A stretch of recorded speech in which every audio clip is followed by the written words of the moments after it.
Sir Shri द्वारा जागृति संदेश, awakening message bye sir Shri. बिस्मिल्लाहिर्रहमानिर्रहीम। आज के प्रवचन का शीर्षक सच्ची ईद कैसे मनाएं। सच्ची ईद मनाना सीखना है तो समझना है कि हम ईद किस तरह देखते हैं। ये कोई ऐसा त्यौहार जो हम नहीं मना सकते, किसी और के लिए त्यौहार है। ये क्रिसमस है, ये कोई और मनाए, ये दिवाली है, कुछ विशेष धर्म के लोग मनाएं। ऐसी धारणा अगर हमारे अंदर है तो हमने त्योहारों का असली अर्थ समझा ही नहीं, हमने उत्सव मनाना सीखा ही नहीं। क्योंकि जिन्होंने भी कुछ बनाया एक ही मकसद से बनाया, मकसद एक ही था, मगर समय के साथ लोग मकसद भूल जाते हैं, बाहर के कर्मकांड याद रह जाते हैं। तो सिर्फ एक अलग कर्मकांड, कुछ अलग शब्द सुनकर कोई यह सोच ले कि मैं तो इस मजहब का नहीं, मैं तो इस धर्म का नहीं, तो उसे पता नहीं वो क्या कह रहा है। कहते वक्त उसे अपने शब्दों पर कभी डाउट नहीं आता, क्योंकि अर्थ पता नहीं था। अर्थ पता होने के बाद उसे हंसी आएगी कि मैं ऐसे शब्द कैसे इस्तेमाल कर पाता था। सुबह सवेरे दो लोग आपस में मिलते, आमने सामने आते हैं। एक इंसान कहता है तुम्हारे ऊपर कृपा बरसे, दूसरा कहता है तुम पर भी। अब ये सीन देखकर आपको कैसा लगा?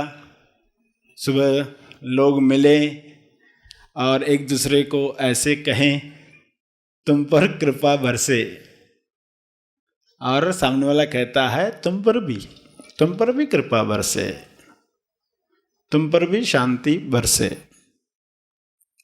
मगर शब्द ये समझ पाए इसलिए आपने इस दृश्य को आनंद से देखा, और आप चाहते हैं सभी लोग ऐसे ही मिले, हर एक को कृपा का एहसास हो।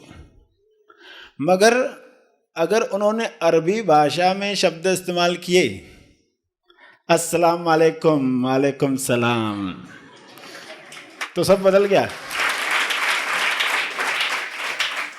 अस्सलाम वालेकुम जब कहा तो उसका अर्थ यही है कि तुम पर शांति बरसे, तुम पर कृपा बरसे। वालेकुम अस्सलाम तो कहता है तुम पर भी। मगर जब अर्थ पता चलेगा तो लगेगा कि भाषा अलग हो जाने से कोई धर्म मजहब बदल जाता है, या धर्म तो वही रहता है, मजहब तो वही रहता है, टीचिंग्स तो वही रहती है। हर एक अपनी शब्दावली में अल्लाह को, ईश्वर को, भगवान को, सेल्फ को, साक्षी को, स्वसाक्षी को अपने ढंग से, मगर सभी का इरादा एक ही है, सभी का इरादा नेक है।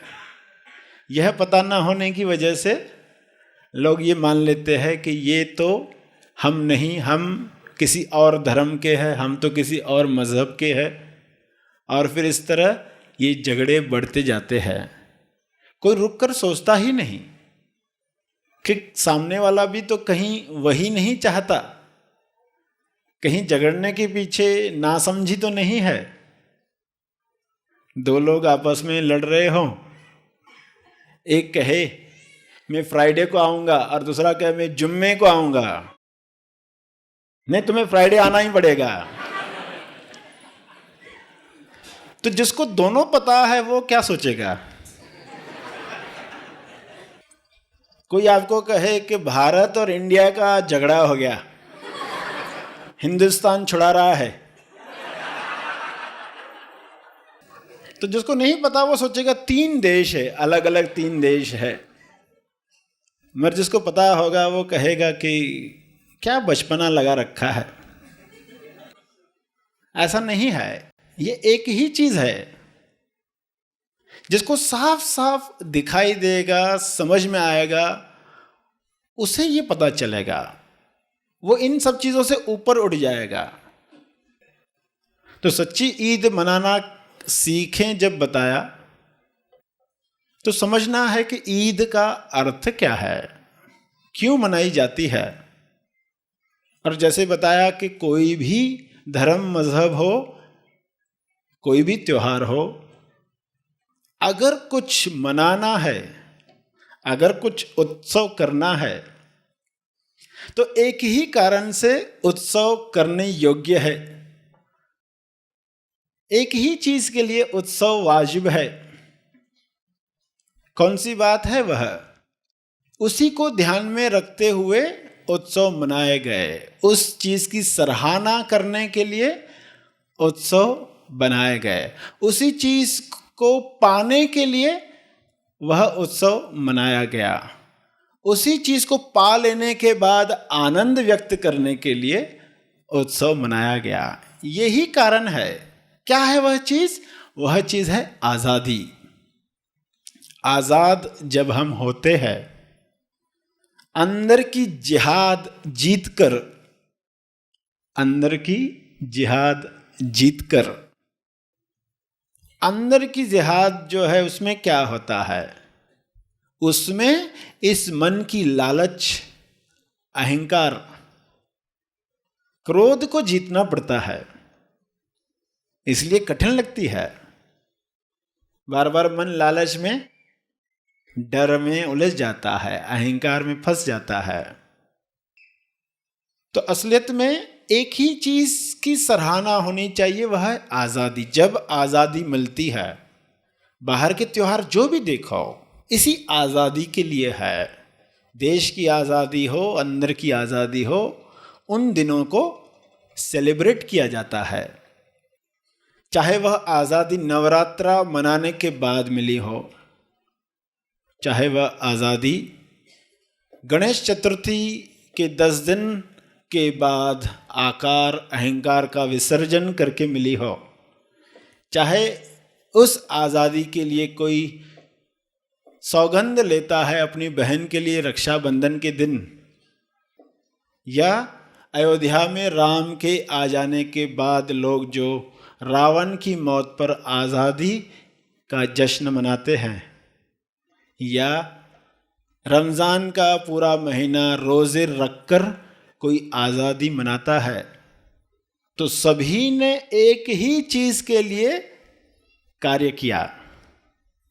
मगर शब्द कितने अलग अलग आ गए, त्योहारों के नाम कितने अलग अलग आ गए, तो लगा नहीं कि इन सब के पीछे एक ही चीज़ की सराहना हो रही है।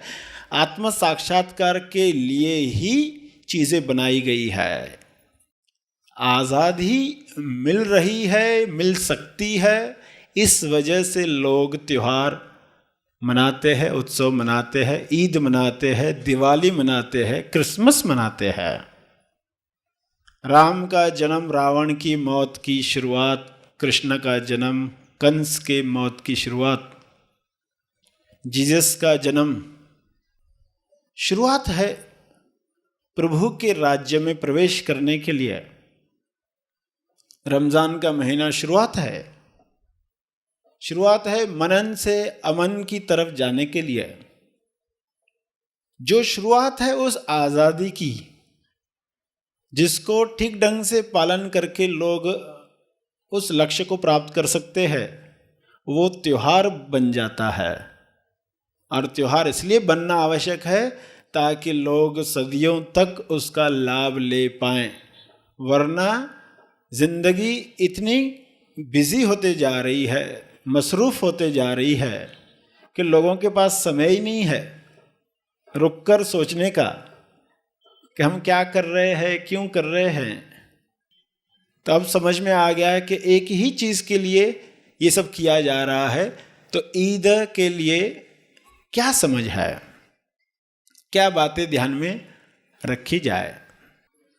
मनन करने के लिए तो रमजान का महीना आता है, मनन से अमन होने के लिए ही तो रमजान का महीना आता है, और ईद मनाने की पात्रता तैयार होती है। किसी चीज को मनाने के लिए भी पात्रता होने की आवश्यकता है। रावण मरा ही नहीं हो और कोई दिवाली मनाए तो समझा ही नहीं। यानी एक त्योहार मनाना है तो उसकी पात्रता प्राप्त करनी है, और वह पात्रता प्राप्त करना आनंद का कारण है, बोझ नहीं है, प्रेम है, अल्लाह के प्रति प्रेम है, बंदगी है। अगर ये पता है तो आप जरूर चाहोगे कि वह पात्रता हमारे अंदर तैयार हो, हम भी सही ईद मनाएं। मनन से अमन जब होता है तो ही ईद मनाई जाती है।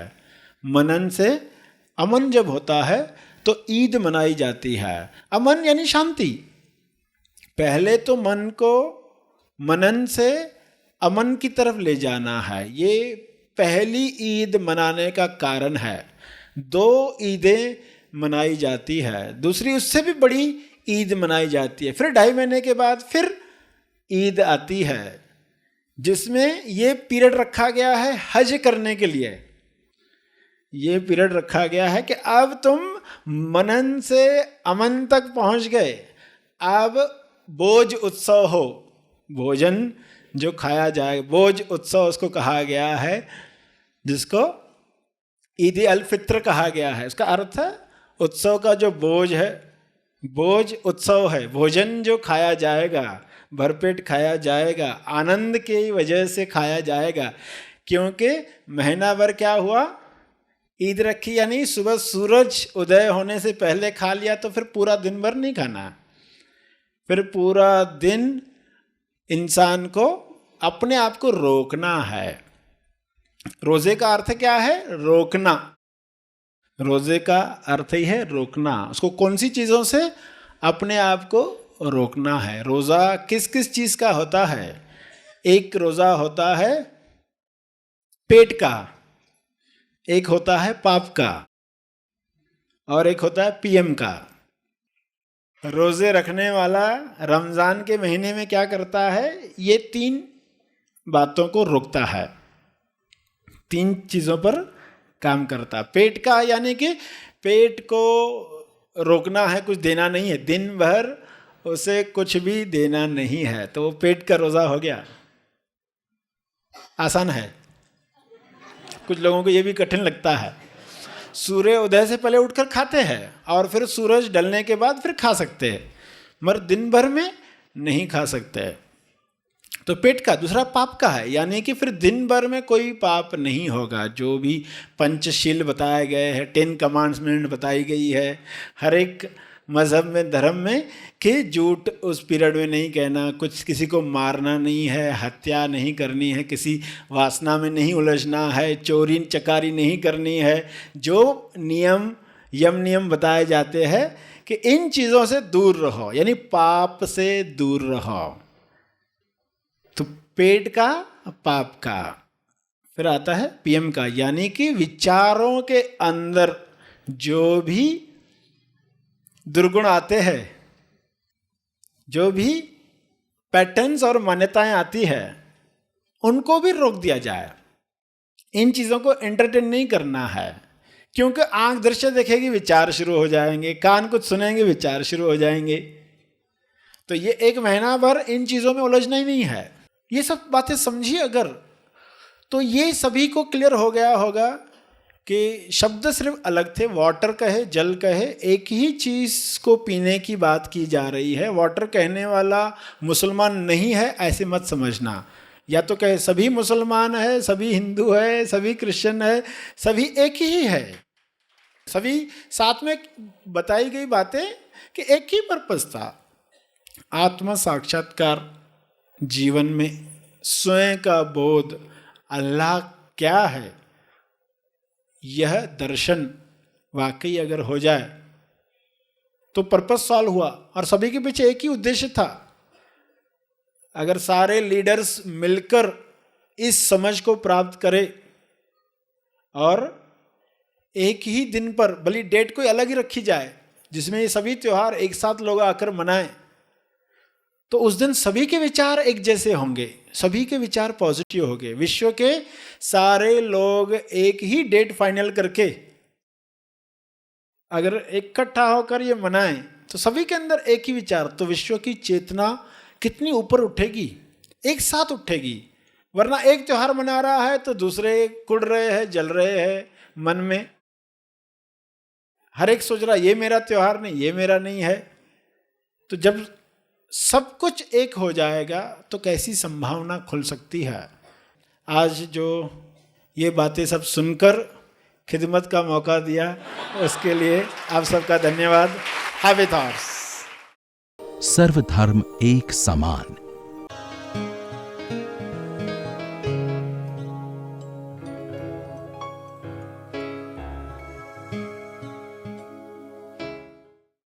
हर धर्म ने एक ही सत्य की तरफ इशारा किया है, ये समझ प्राप्त करेंगे।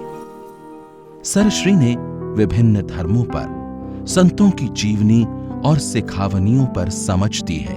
जैसे इस्लाम धर्म के 5 स्तंभ, सच्ची ईद कैसे मनाएं, सच्चे सिख कैसे बने, life and teachings of Guru Nanak, Krishna चेतना की पहचान, सत्य की दास्तान, कृष्णा कॉन्शियसनेस, मन पर विजय, भगवान महावीर का जीवन दर्शन, मुक्तिदाता, चैतन्य चेतना, life and teachings of Jesus Christ, स्वबोध, भगवान बुद्ध का जीवन दर्शन और उनकी शिक्षाएं। इन सभी विषयों पर आए मार्गदर्शन को सुने और इस विषय का पूर्ण लाभ लें। आपसे ये निवेदन है कि इस संदेश में यदि कोई शब्द या पंक्ति आपको खटके या बुरी लगे या समझ में ना आए तो कृपया उसे कुछ समय बाजू में रखकर बिना कोई अनुमान लगाए पूर्ण संदेश सुने।